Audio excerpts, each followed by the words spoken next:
নমস্কার বন্ধুরা, study for লক্ষ্য ইউটিউব চ্যানেলের পক্ষ থেকে আপনাদেরকে স্বাগত জানাই। যারা মাধ্যমিক পাস করেছে তাদের জন্য একটা সুবর্ণ সুযোগ। সাউথ ইস্ট সেন্ট্রাল রেলের তরফ থেকে নিয়োগ করা হচ্ছে অ্যাপ্রেন্টিস পোস্টে। এক্ষেত্রে টোটাল ভ্যাকেন্সি রয়েছে 1108টি। এই ক্ষেত্রে কারা কারা আবেদন করতে পারবে এবং এক্ষেত্রে বয়স সীমা কত রয়েছে এবং এডুকেশনাল কোয়ালিফিকেশন কি কি রয়েছে সমস্ত কিছু এই ভিডিওটির মাধ্যমে আলোচনা করব। তো দেখে নেবো সম্পূর্ণ নোটিফিকেশনটি স্টেপ বাই স্টেপ।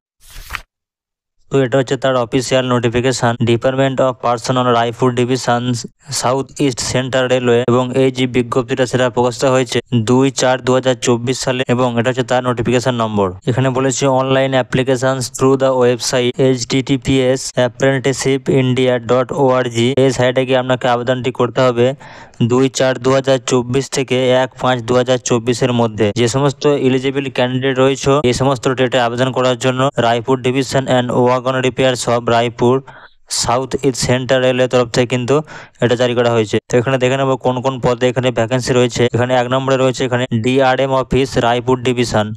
এক্ষেত্রে 1 নম্বরে রয়েছে এখানে ওয়েল্ডার গ্যাস অ্যান্ড ইলেকট্রিক, যেক্ষেত্রে ভ্যাকেন্সি রয়েছে আনরিজার্ভ ক্যাটাগরিতে 65টি এবং ইডাব্লিউএস ক্যাটাগরিতে রয়েছে এখানে 16টি, ওবিসি ক্যাটাগরিতে রয়েছে 44টি এবং এসসি ক্যাটাগরিতে রয়েছে 24টি এবং এসটি ক্যাটাগরিতে রয়েছে এখানে 12। টোটাল হচ্ছে 161টি, যার মধ্যে পিডাব্লিউ রয়েছে 6টি এবং এক্স সার্ভিসম্যান রয়েছে এখানে 16টি। 2 নম্বর হচ্ছে এখানে তুরনা। এক্ষেত্রে রয়েছে এখানে ভ্যাকেন্সি 22টি আনরিজার্ভ ক্যাটাগরির ক্ষেত্রে এবং ইডাব্লিউএস ক্যাটাগরির ক্ষেত্রে 5টি এবং ওবিসি ক্যাটাগরির ক্ষেত্রে 15টি এবং এসসি ক্যাটাগরির ক্ষেত্রে 8টি এবং এসটি ক্যাটাগরির ক্ষেত্রে এখানে 4টি এবং এক্ষেত্রে টোটাল ভ্যাকেন্সি রয়েছে 54টি এবং পিডাব্লিউডির ক্ষেত্রে রয়েছে 2টি এবং এক্স সার্ভিসম্যানের ক্ষেত্রে রয়েছে এখানে 5টি। এই ক্ষেত্রে এখানে এক এক করে ভ্যাকেন্সি দেওয়া যায়। এখানে ফিটার, ইলেকট্রিশিয়ান, স্টেনোগ্রাফার হিন্দি এবং স্টেনোগ্রাফার ইংলিশ এবং কম্পিউটার অপারেটর এবং প্রোগ্রেসিভ অ্যাসিস্ট্যান্ট এবং 8 নম্বর হচ্ছে এখানে health and sanitary inspector, mechanic diesel, mechanic refrigeration and air conditioner এবং 12 নম্বরে হচ্ছে এখানে mechanic auto electrical and electronics.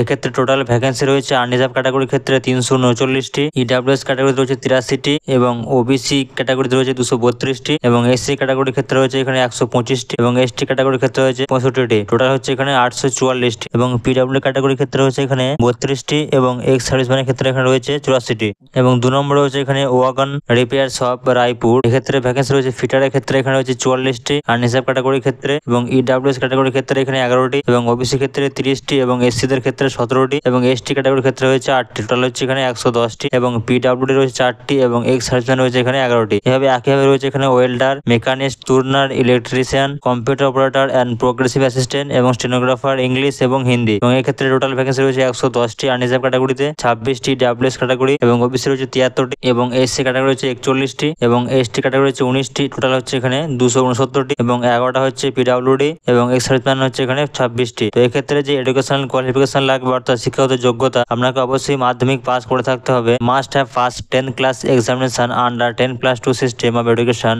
or its equivalent with minimum 50% mark. অর্থাৎ মাধ্যমিক পাস করে থাকতে হবে 10+2 সিস্টেমের আন্ডারে এবং কমপক্ষে আপনাকে 50% নম্বর আপনাকে পেতে হবে। এবং বিতে বলেছে must have passed ITI course in relevant trade from a recognised institution. আপনি যে পোস্টে আবেদন করবেন সেই পোস্টে আপনাকে আইটিআই করা থাকতে হবে যে কোনো রেকগনাইজড ইনস্টিটিউশন থেকে। এক্ষেত্রে বয়স সীমা রয়েছে the candidate should have completed 15 years of age and should not have completed 24 years of age as on 2/4/2024। অর্থাৎ যে সমস্ত ক্যান্ডিডেট 15 বছর থেকে 24 বছরের মধ্যে তারা এক্ষেত্রে আবেদন করতে পারবে এবং এক্ষেত্রে এসসি এসটিদের ক্ষেত্রে বয়সে ছাড় রয়েছে 5 বছর এবং ওবিসি ক্যাটাগরির ক্ষেত্রে এখানে ছাড় রয়েছে 3 বছর এবং 10 বছরের ছাড় রয়েছে এখানে এক্স সার্ভিসম্যান এবং পিডাব্লিউডি ক্যাটাগরির ক্ষেত্রে এবং এক্ষেত্রে এই আনরিজার্ভ ক্যাটাগরির ক্ষেত্রে এখানে বয়স হতে হবে ক্যান্ডিডেটের 2/4/2000 থেকে 2/4/2009 এর মধ্যে এবং এসসি ক্যাটাগরির ক্ষেত্রে হচ্ছে 2/4/1995 থেকে 2/4/2009 এর মধ্যে এবং এসটি ক্যাটাগরির ক্ষেত্রে রয়েছে এখানে 2/4/1995 থেকে 2/4/2009 এবং ওবিসি ক্যাটাগরির ক্ষেত্রে রয়েছে এখানে 2/4/1997 থেকে 2/4/2009 এবং পিডাব্লিউডি বা এক্স সার্ভিসম্যানের ক্ষেত্রে রয়েছে এখানে 2/4/1990 থেকে 2/4/2009 এর মধ্যে কিন্তু আপনাদের জন্ম তারিখ কিন্তু হতে হবে। নেক্সট হচ্ছে এখানে the period of apprenticeship training and stipend.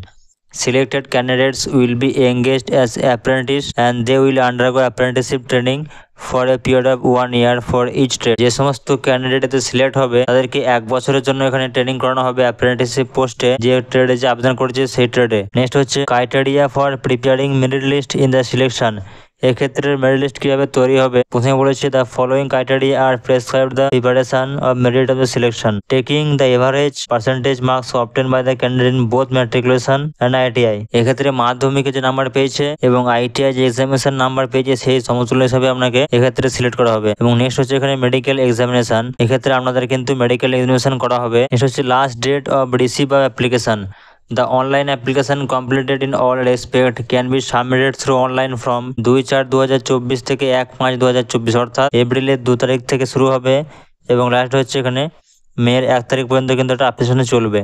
No physical copy of the application is required to send to Raipur division আর ওয়াগন রিপেয়ার্স অফ রায়পুর। এক্ষেত্রে আপনাদেরকে কোনো ধরনের হার্ড কপি কিন্তু এখানে সেন্ড করতে হবে না। এবং এই যে ওয়েবসাইটটা কিন্তু আমি আগেই বলেছি, এই ওয়েবসাইটে গিয়ে কিন্তু আপনাকে আবেদনটি করতে হবে। এবং বিতে বলেছে if a candidate belong to SC ST OBC community he should upload recent caste certificate issued by competent authority. আপনাকে SC ST এবং OBC সার্টিফিকেট কিন্তু আপনাকে প্রদান করতে হবে। এখানে হেল্পলাইন কন্ট্যাক্ট কিন্তু দিয়ে দিয়েছে, সেটা হচ্ছে মোবাইল নম্বর এখানে দেওয়া আছে এবং অফিসের অ্যাড্রেসে কিন্তু এখানে দেওয়া আছে। এখান থেকে কিন্তু আপনি এক্ষেত্রে কন্ট্যাক্ট করতে পারবেন।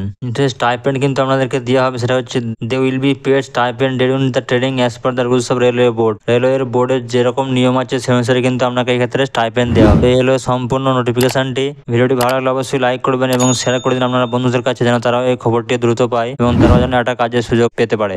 ধন্যবাদ।